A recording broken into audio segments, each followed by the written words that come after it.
Hey guys, I'm thrilled to be with Deanna Smith today. She's a life coach. How are you doing, Deanna? Doing great.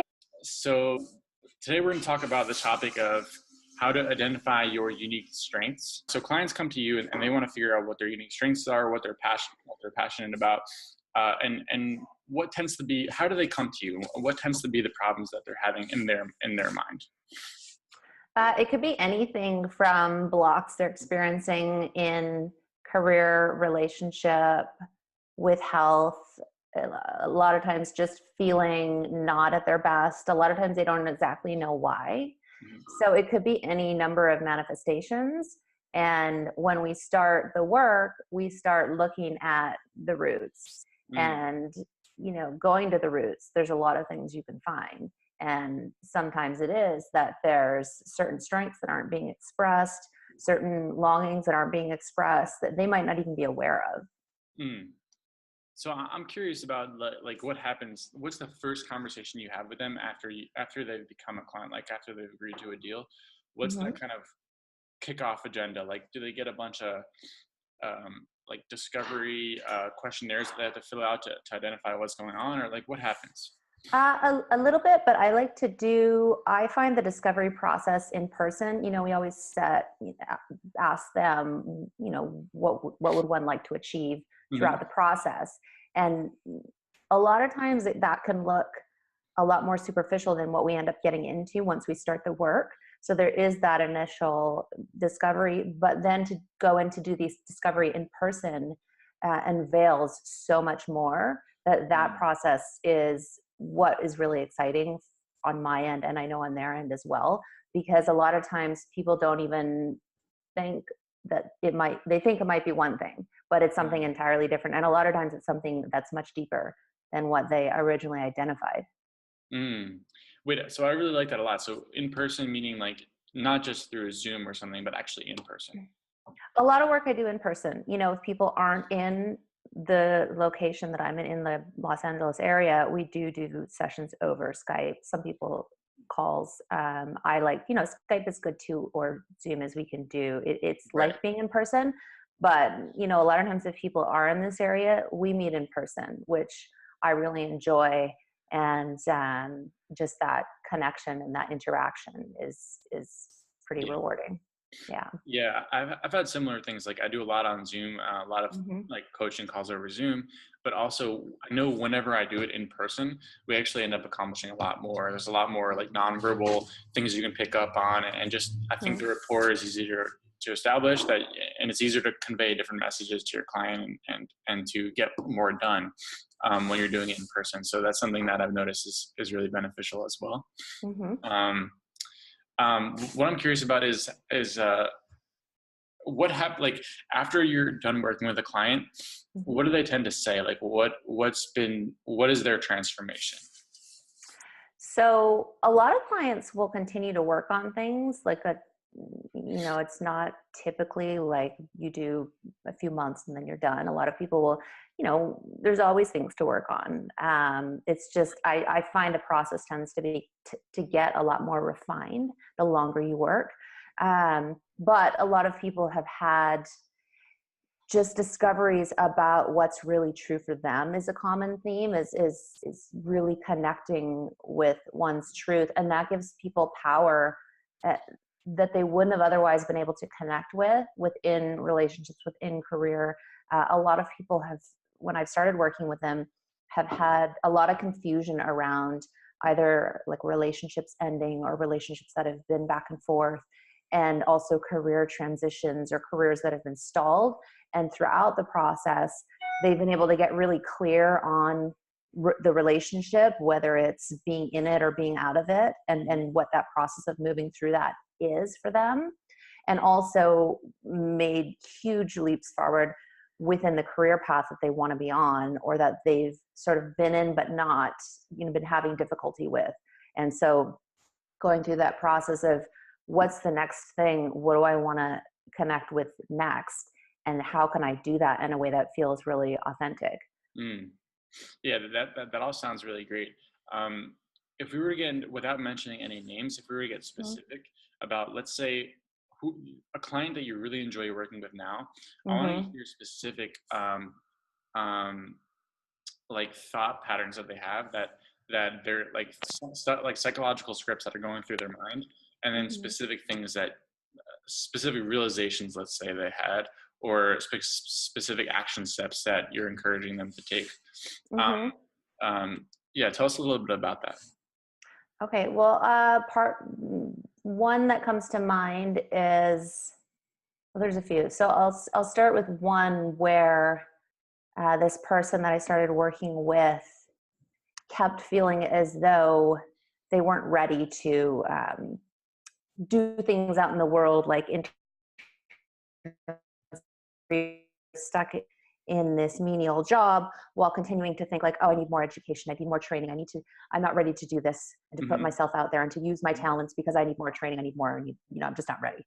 Right. And so the work of getting this client to connect with, is that really true? First of all, what is true? Sorry, my computer's You about might to have gas restart. or too loud. Uh, and what is this person really ready for, and what are the barriers they're putting in front of them, and why, Hmm. and how can we move past that and change the belief systems around that in order for them to actually live their truth instead of like the shoulds, Hmm. or I should have more education here, I should have, even though this person might have been training for years, just feeling like you're never ready. So helping them through that process into really putting themselves out there as Right. them and Taking sharing their gifts.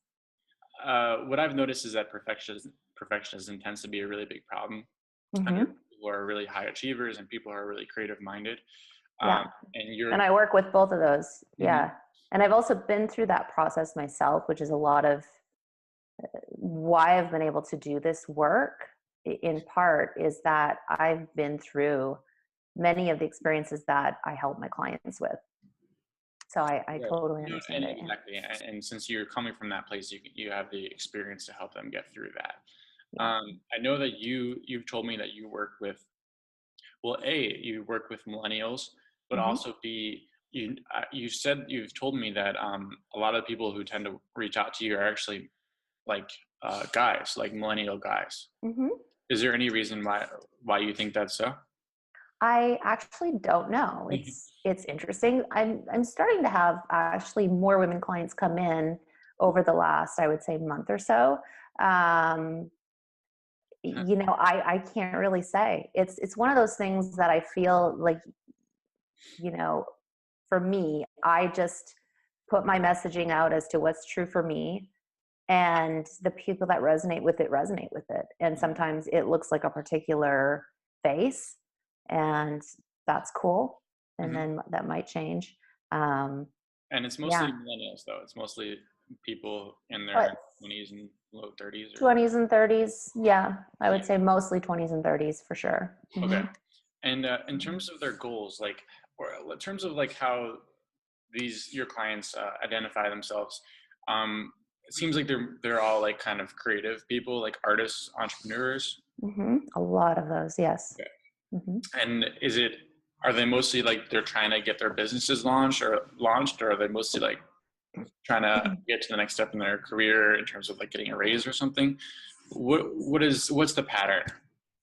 I would say it's a lot deeper than just something like getting a raise, though that might be in part. What are they? um, I see a lot of relationship struggles in addition to career stuff.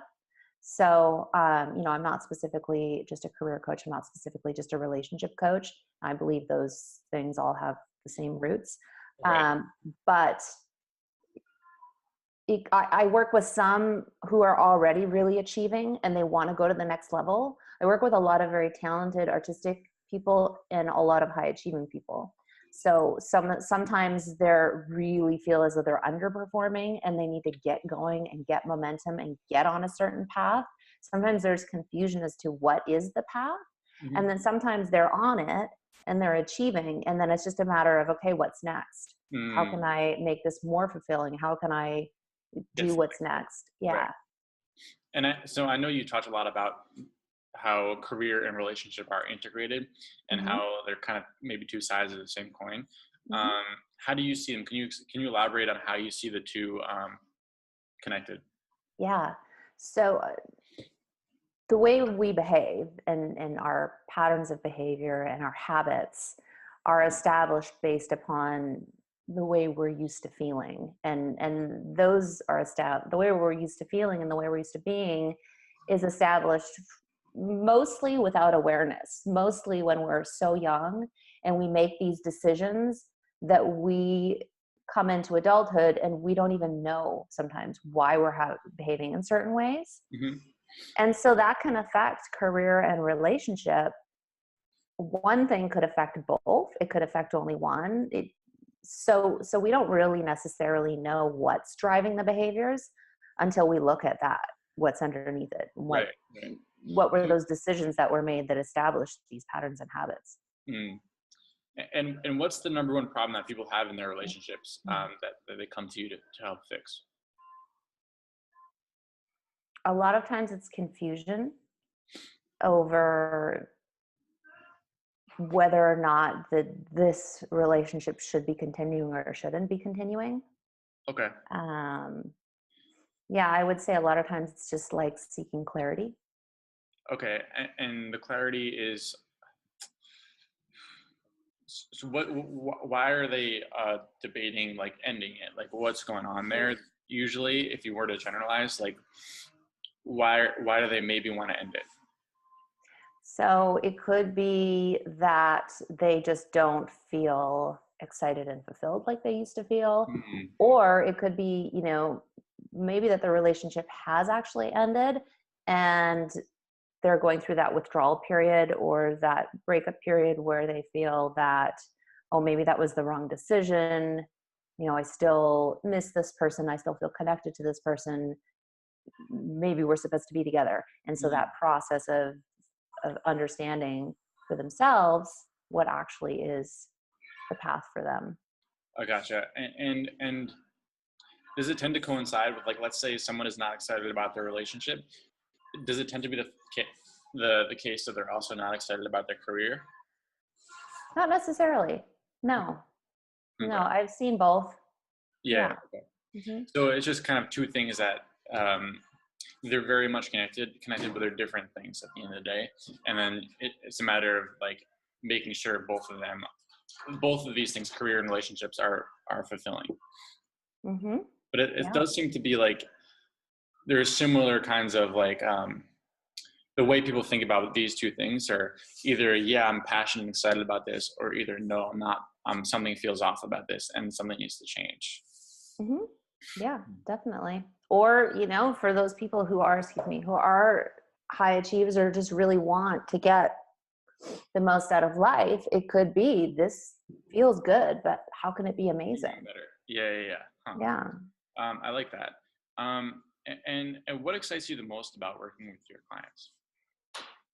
I really have a passion for supporting people and watching them fly. Okay. And when I see people make these self discoveries through our work together and actually have those aha moments where they get things on a new level and a visceral level as opposed to just a mental level, it's fairly rewarding. And seeing people over time show up differently, and by show up I mean you can see it in the way they're embodying themselves, that they look and feel different, is pretty exciting. Right. I feel like that's one of the most rewarding things like ever is actually like taking someone to go from like not passionate about their life and like kind of all over the place maybe, and then actually seeing them physically embodied, being excited about their life and like being totally changed must be one of the Hmm. most like rewarding experiences.